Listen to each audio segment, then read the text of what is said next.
this is Carolina Millan. Welcome to a new episode of Beyond the Hustle. And I'm here today. I'm very excited to be here with Amanda Holmes. She is the CEO of Chet Holmes International and a really great lady I met about a year ago. So I'm very excited that you're here. How are you, Amanda?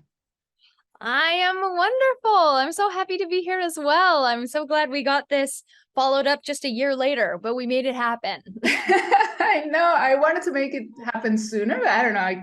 I kept forgetting. Hey, we did it. We teach a little thing. The single most important thing you need to succeed in business is pig-headed discipline and determination. So at least we were pig-headed about making sure that we got this. Yes. So I'm very happy that we're making it happen. So, like I said, Amanda is the CEO at Chet Holmes International. We'd love to hear, Amanda, a little bit more about what you guys do, to share a little bit about the story and also about you personally so people get to know you a little better. Absolutely. So we've assisted 250,000 businesses worldwide at this point over the last 30 years. My father, Chet Holmes, started the business. He got his big break working for a billionaire by the name of Charlie Munger. Have you ever heard of Charlie Munger or Berkshire Hathaway? Yes. Okay. Co-chairman of Berkshire Hathaway. So my father was able to double the sales for 9 different companies for Charlie, all within 12 to 15 months, and several of them doubled multiple years consecutively.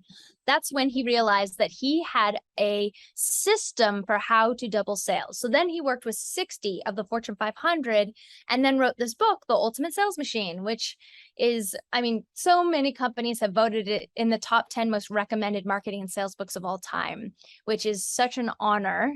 And that's how we've been able to serve so many businesses, because he started training. We've had hundreds trained in our methodologies to assist in one-on-one with coaching or in our boot camps or just done for you services. So we teach the skills it takes to grow from 1 million to 5, from 5 million to 10, from 10 million to 100 million and beyond. That is brilliant. And yes, I had heard about Charlie Munger, so that is remarkable.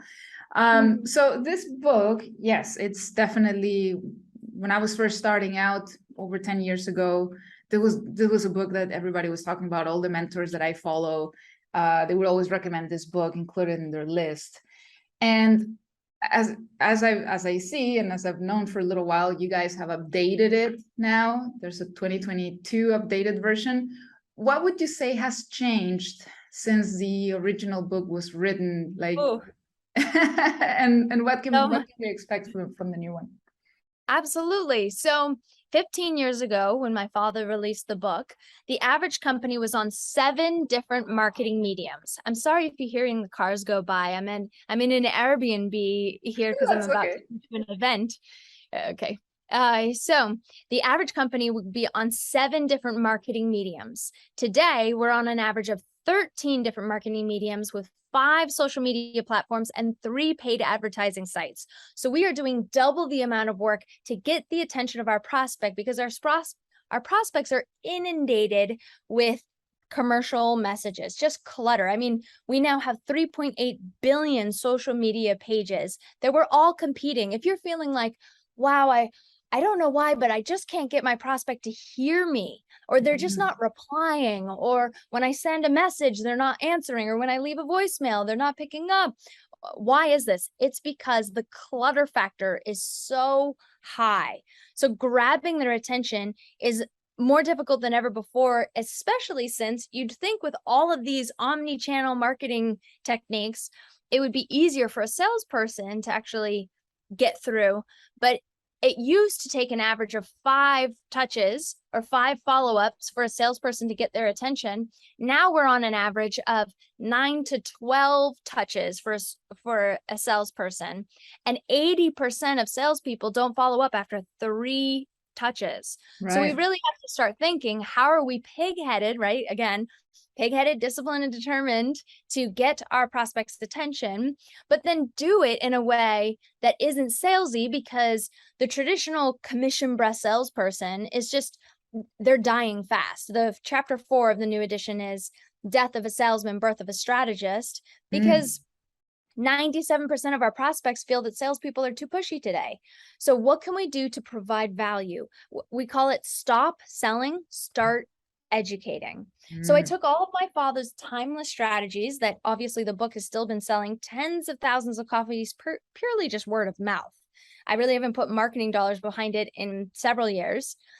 But now it's the updated tactical implementation of them that has changed. So the strategies, the timeless strategies stay the same. It's just the tactics that change.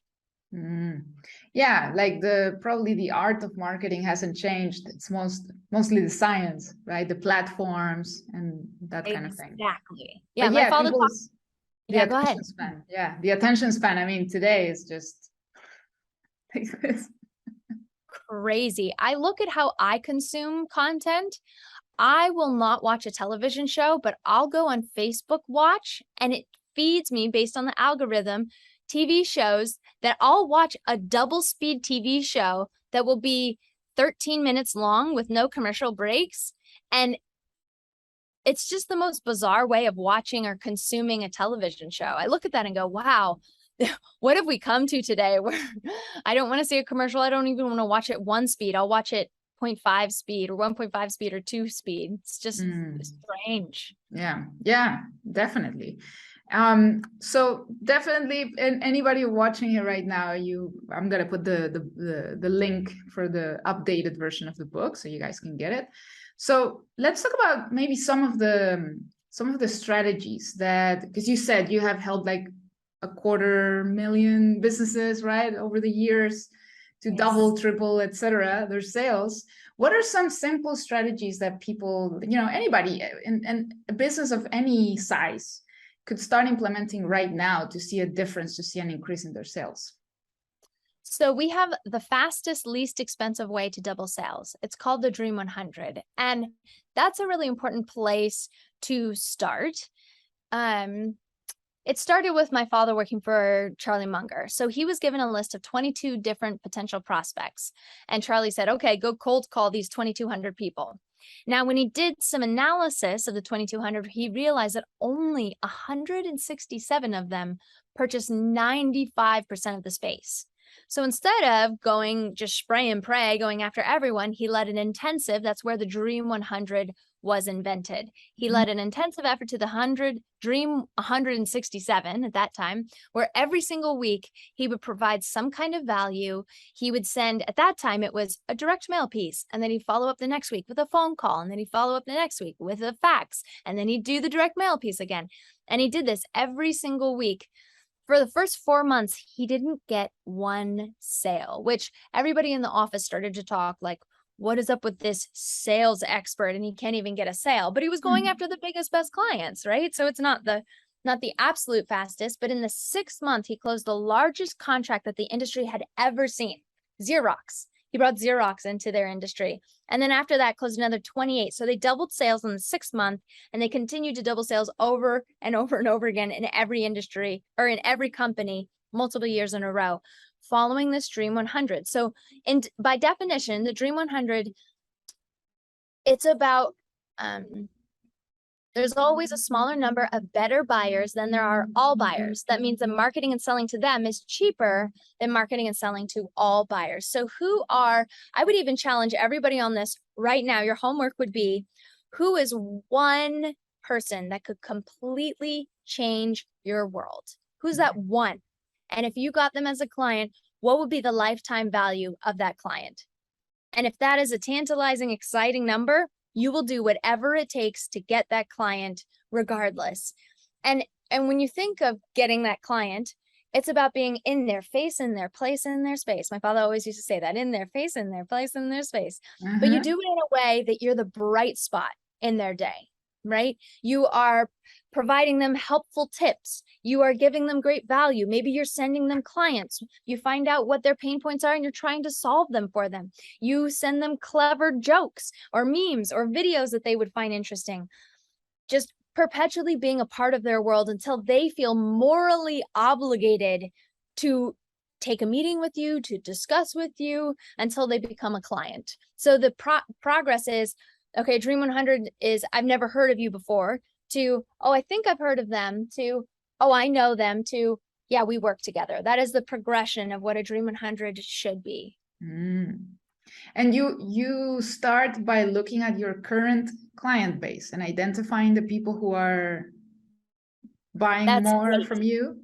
Absolutely. So the best way to identify, because a lot of the time people think that they know exactly who their Dream 100 is, but what we've found over doing this for decades is that that is the biggest gap in business owners' understanding, is they actually don't know who that should be. So we actually have a whole 47-point checklist to determine who your dream clients are. But the first step of them is to pull a list of your clients, either over the last year or 3 years, depending on how many you have. Some people have more clients than others. So, and then list them by who has spent the most money with you. So who spent the most money with you, and start analyzing, is it true? Is it the 80-20 rule? Because a lot of the time it is that 80% of your revenue is produced by 20% of your clientele. I would say even less than that many times. Yeah. And then when you've identified who is that top echelon, start to identify what is it about them that you need to understand. Where do they spend their time online? Well, how did they come into your world? How can you recreate that for the next batch of Dream 100 that you're bringing in? So that's smart that you went there, because normally people don't. So yes, that is the first step. Now, I know you go to events a lot. That's how we met, and I love going to events as well. But I feel like sometimes I don't take advantage of the networking opportunities. So, what are some of your strategies to network when you go to an event? What do you suggest people do when they go to a networking event? Oh man, I have a great one. Okay, so Salesforce reports that 80% of leads that are made at events are never followed up on. So I have a 80%. strategy. Ouch. 80%, yes. So there is this is a strategy that works 100% of the time, and I teach it from stage. It's usually people's favorite from my keynote, which is funny. It's so simple and it doesn't cost you a dime. Okay, so here's how it goes. So imagine that we're having a dialogue and we just met like we did, and I go, you know what, this was so much fun. Let's do something fun. And you look at me like, something fun. Okay, who would turn down something fun? Well, what is it? And I pull up my phone and I say, smile, and we take a selfie. Okay. And then I go, great. Now I'll text it to you. What's your number? And I will tell you that little hack of getting a selfie with somebody and texting it to them has gotten me the cell phone numbers of heads of industries, of my bigger, better buyers, right? And you just assume it. You have to just pause and wait. I'm ready for your cell phone. And I maybe had it like twice where they bunted me like, well, I don't know about stuff. Okay, email. What's your email? Right? And you wait to get that, because now the door is open for it anytime. I've done it years down the line where we had like probably a 2-minute interaction, and I did what we called it the signature selfie. So I watched a gentleman by the name of Luis Garcia. His Instagram handle is Law of Ambition. I watched him do it to the president of UGG Boots, and I went, oh my God, that was bloody brilliant. We have to do this more. So we call it the signature selfie. And now, years later, I will text people, hey, it's, what's going on with you? And they're like, who is this? And then I'll resend the picture of us in the selfie. Remember me? And they'll be like, oh yeah, faintly. But because we're smiling and we look so happy, they're like, well, I guess this is okay. We should continue to talk. But then the second step, so this is the first, get their text, get their cell phone. Then the second I follow up with, great, where do you spend your time online? Because everybody's online, right? And everybody has their different places where they want to hang out. Where do you spend your time? Oh, I like Instagram. Oh, I like Twitter. Oh, I like LinkedIn. So you find out where they are, and then you friend each other on that platform so that you have fodder to be able to follow up with them. Now they show up on your feed, you get to interact with one another, you're commenting on one another. Then that follow-up really happens, because as you know, the abyss of our cell phones, it just goes into the cell phone and you never contact them again. Yeah. So you want both. You want both forms of contact.